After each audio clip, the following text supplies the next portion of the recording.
Well, that was fun, but I gotta say it's nice to get some rest and relaxation. Ah! A masked intruder! What? Take whatever you want, just please don't rape me. What? Okay, that's the way it has to be. If you have to do what you have to do, I understand. I mean, it is the way I like. Ha ha! Critic, it's me, Todd. Oh, yeah, that's right, the mask thing. What are you doing here? Remember? We're here to shoot a crossover. I scheduled it with your secretary like a week ago. Dear Mr. Critic, do not forget about your appointment with Batman. Oh, yeah. It's just, you know, my schedule's been so crazy. I barely have time for crossovers. Hey, don't forget, man, we're doing Pink Floyd's The Wall, 5 minutes. God, I'm doubting the security in this hotel. It's just that, you know, you review music, and, you know, music's just not really my thing. Well, I review movies too if they're terrible and they star a famous pop singer. And I have just the movie for us. Michael Jackson's magnum opus, Moonwalker. Did it. Cool as ice. Did it. Glitter. You did it. Seriously? Man, I gotta start watching my own stuff. Door's over there, Hamburglar. No, wait! Wiz! You're a sick fuck with issues. No, the movie, The Wiz! Come on and ease on down the road. Come on, ease on down the road. In 1973, Broadway rolled out the smash hit musical The Wiz, a new musical version of The Wizard of Oz. And the twist in this case was that the soundtrack was funkier and the cast was all black. It was a smash hit. Black audiences loved it, white audiences loved it, everyone loved it.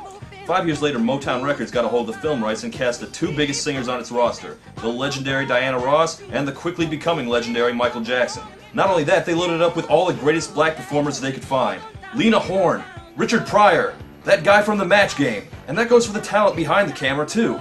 After all, who better to bring black America to the whimsical fantasy-scape of Oz than director of angry social dramas Sidney Lumet, and a screenplay from the guy who brought us the Bat credit card.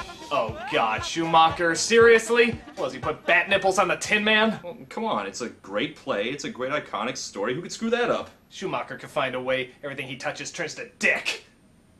And that's not a reference to his homosexuality, I think he's just a terrible storyteller. Well, come on, let's watch the movie. We're off to annoy the critic, nostalgia critic, and... let's watch the movie. So we open in... Harlem? Wow, Toto, we really aren't in Kansas anymore. Okay, apparently we see Dorothy's family having a dinner party and singing a song, but Dorothy instead sings a song about how she's scared, and she doesn't know why. What am I afraid of? Don't know what I'm made of. Okay, wait, her first song is about being scared? This isn't exactly Somewhere Over the Rainbow, is it? Something tells me that it's more than I can deal with. In fact, it's exactly the opposite. That's like if they remade Beauty and the Beast and instead of Be Our Guest, they sung Get the Fuck Out! Also, she's a kindergarten teacher, but Annie M thinks she should teach high school to make more money. Now you take that new job and find a place for you and Toto. It's time for you to make a home of your own. Remember, there's no place like home. Unless you're 24 and you have a job, in which case, move out, you fucking freeloader. And whatever your fears are, well, they'll be defeated just by facing up to them. Okay, I'm confused, because I've seen The Wiz. My high school did a production of The Wiz. This is not The Wiz. I don't know what the hell this is. It's been a while, but I'm pretty sure Dorothy was still a little girl, and she definitely lived on a farm in Kansas, not New York. Why change that? Like, what the hell's the difference? Like, to make it appeal to black people? You know there are black farmers, Schumacher, right? Well, here's something that didn't change. Toto is still the world's most suicidal dog, forcing Dorothy to chase after him. So, of course, then she gets swept away by a tornado in New York during a raging snowstorm. You know, blizzard tornadoes. Happens all the time in New York, along with the earthquake volcanoes. Well, you know the drill. She's being swept away to the wonderful world of Oz. Wait a minute. This is Oz? Munchkin Land is a lousy concrete playground? Yeah, Oz looks kind of crappy. I mean, go back and look at the original. She lands in Oz, the world turns colorful, and there's this amazing new place. But this place looks like Gotham City in Schumacher's Batman movies. Hey, maybe that's where he got the artistic direction for those buildings. What do we agree on? No complimenting Joel Schumacher while you're still alive.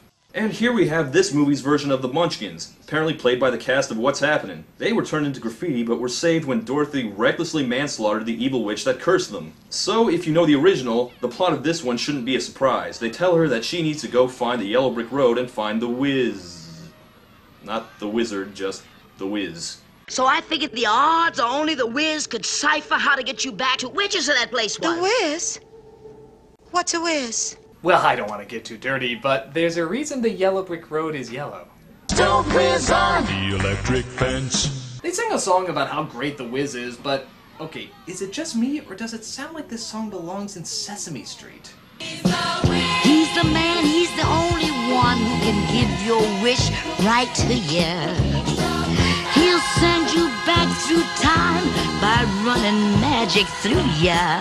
Cause the Wiz is a person in your neighborhood. In your neighborhood. In your neighborhood. And I'm sure that he will understand.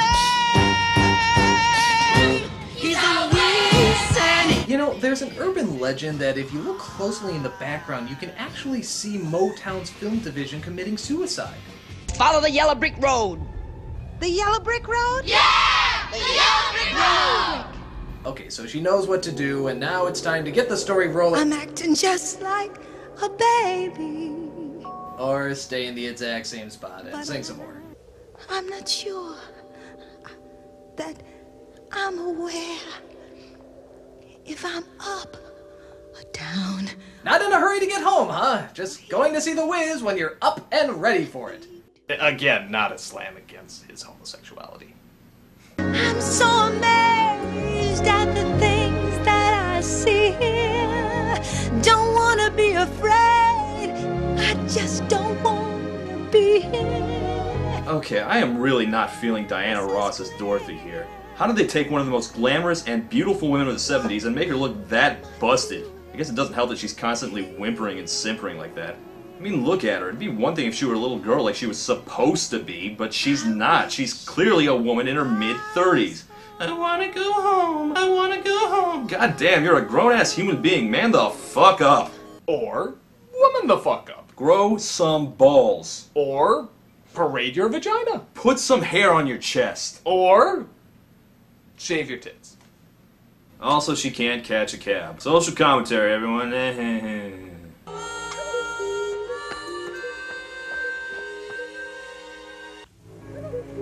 Behold, the magical dreamlike fantasy world of Oz! I'm not sure how respectful it is to black audiences to make their version of Oz look like complete shit. It's almost as if Schumacher doesn't do adaptations well. So, Dorothy comes across a gang of crows. They're apparently taking a break from heckling Dumbo so that they can bother the Scarecrow, played by Michael Jackson, who at this point was still black enough to be in this movie. Just to take a walk in my garden. Wouldn't that be terrific, fellas? Walk? You can't walk! Why, you just a straw paper dummy! His deal is that the crows have destroyed his self-esteem by constantly telling him he's dumb. And also that someday he'll look like this. Cicero, well, he says, more men are ennobled by study than by nature. In this movie, the Scarecrow is also constantly pulling out quotes from his body. I don't want to see Michael Jackson pull out anything from his body. You gotta look ready till you get it. Elucidate, reiterate, And syncopate! Oh, hell yeah. Man, I can't wait to see what dance moves Michael pulls out in this one. He's gonna do like the moonwalk or the Thriller dance. People keep saying things are gonna change, but they look just like they're staying the same. Or he could bounce around on that pole. Well, it's a great idea. Take one of the most exciting dancers of our generation and tie him to a pole. Here's my question. If this Oz is supposed to be like a schizo version of New York, why is there a cornfield? You know, the 59th Street cornfield, right next to the bridge. Oh, right. Dorothy chases off the crows and promises him that the Wiz can get him a brain, so they go off to find him. Hey, wait! Wait! Okay, why exactly can't they catch a cab? Because they're black? But everyone's black in this unit. Whatever. Woo! Come on, Dorothy! Come on! And that will lead us to the play's best known, best loved, Just all-around best song, Ease On Down the Road. God, I can't wait to see how they do this number. Ease on down the road. Don't you carry nothing that might be a load. Come on, ease on down the road. Well, you know the scene in the original movie of Dorothy and her friends skipping down the yellow brick road is just so iconic and amazing, but I've got this great idea about how to improve it. Why don't we film this scene 300 feet away and point the camera at their fucking backs? I don't need to see their faces, just their backs! That's right, no camera motion, just hold it, completely still.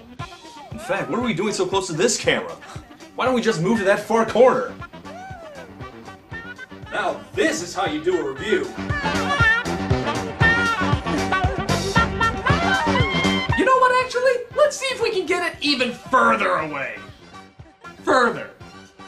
Further! A close-up, you jerk! A close-up! Come on, ease on down the road. They then run across the Tin Man, who in this world is a piece of Coney Island animatronics. He's sad because he's being sat on by his giant fat metal wife. And also he has no heart, which he expresses in song.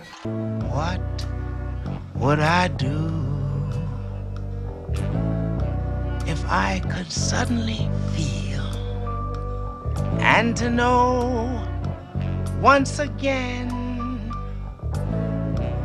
that what I feel is real? Maybe instead of a heart, you should ask the Wiz for a singing voice. What would I do if I could reach inside of me and to know how it feels to say, I like what I see? Motown, the legendary R&B record label who had access to some of the greatest black musical talent that's ever existed, cast this role with Nipsey Russell. The fuck?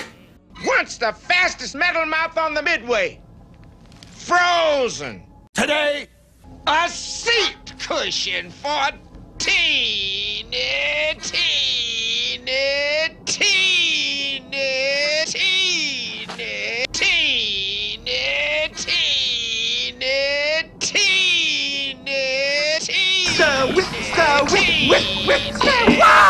No, we're not doing that. No.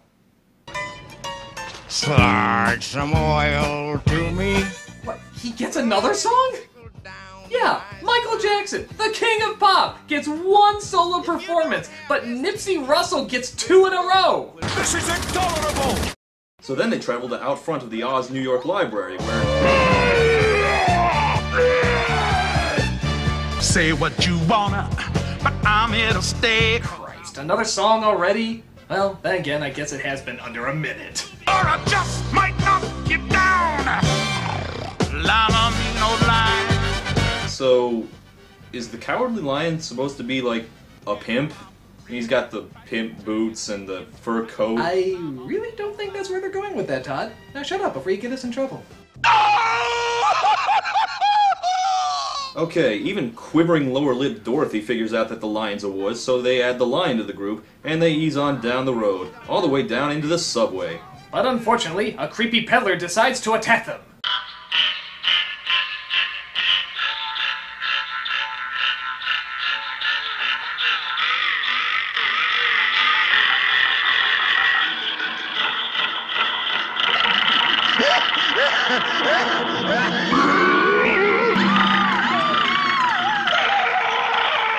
Oh my god, this is as scary as an actual New York subway! Mother.